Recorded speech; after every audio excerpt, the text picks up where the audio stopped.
Bu il Azərbaycanda 58.947 nəfər ali təhsil müəssisələrinə qəbul olub.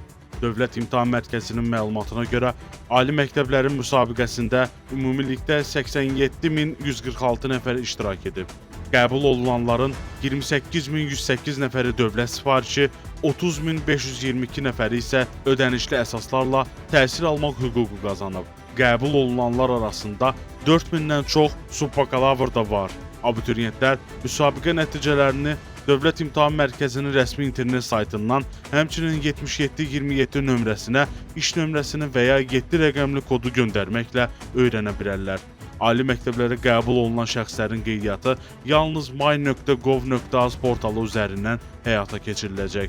Qeydiyyat avqustun 28-dən sentyabrın 8-i saat 18:00-dək davam edəcək. Qeyd olunan müddətdə qeydiyyatdan keçməyən şəxslər isə seçdikləri ixtisasa qəbuldan imtina etmiş hesab olunacaqlar.